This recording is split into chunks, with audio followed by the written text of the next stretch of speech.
ముఖ్యమంత్రి కేసీఆర్ కు ఓటమి భయం పట్టుకుందని అందుకే వరుస మీటింగ్లు పెడుతున్నారని TPCC general secretary Addanki Dayakar వ్యాఖ్యానించారు. మీడియా సమావేశంలో ఆయన మాట్లాడుతూ అందరినీ కలుపుకొని పోవడం కోసం 10 మెట్లు అయినా దిగుతామని తమ పార్టీ రాష్ట్ర అధ్యక్షుడు రేవంత్ రెడ్డి అన్నారని ఇది రాజకీయ ఎత్తుగడ కాదని అన్నారు. ఇతర పార్టీలోకి వెళ్లిన చాలా మంది ఇబ్బందులు పడుతున్నారని అలాంటి వారిని సొంత ఇంటికి రమ్మని ఆహ్వానించారని తెలిపారు.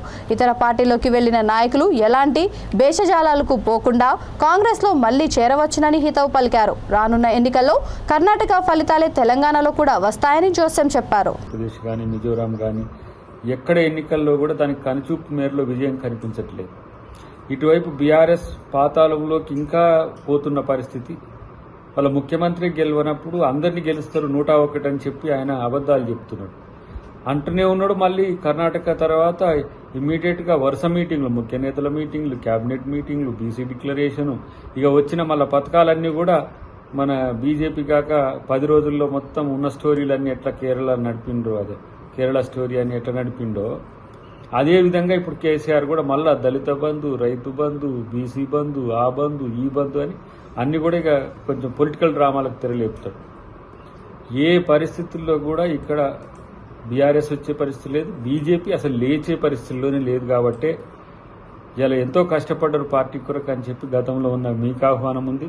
ప్రజాస్వామికవాదులు, ప్రజా సంఘాలు ఎవరైతే కాంగ్రెస్ అనేది కాకుండా భారత రాజ్యాంగం ప్రజాస్వామ్యం బతకాలని కోరుకునే ప్రతి వాళ్ళు క్షేత్రస్థాయి నుంచి రాష్ట్ర స్థాయి వరకు అందరూ కూడా రావాలని విజ్ఞప్తి.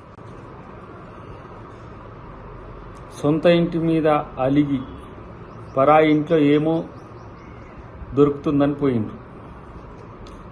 ఇంకా మా రేవంత్ రెడ్డి గారు చెప్పినట్టు మంచోడని ప్రేమించి పెళ్లి చేసుకుండ్రు, పోయిన కాంచి వచ్చి తాగి కొడుతున్నారు. ఇక అక్కడ ఉండాల్సిన అవసరం ఏంది?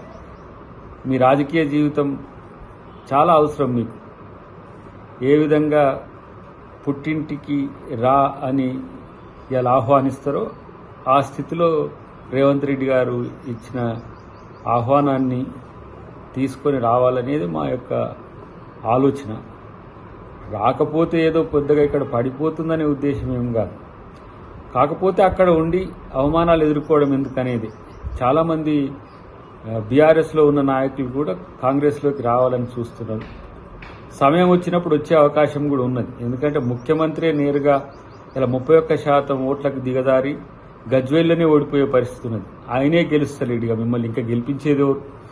కాబట్టి ఇవాళ బీఆర్ఎస్లోకి వెళ్ళినా, బీజేపీలోకి వెళ్ళినా, ఎక్కడికి వెళ్ళినా గర్వాపసి అని చెప్పి ఇలా ఒక ప్రజాస్వామ్యత ఆహ్వానం కాంగ్రెస్ పార్టీ నాయకులకు ఉంది. వాళ్ళు రావాలని మేము కూడా విజ్ఞప్తి చేస్తున్నాం. వస్తే అందరికీ మంచిది, రాకపోతే మీకే నష్టం అని చెప్పి కూడా తెలియజేస్తున్నాం.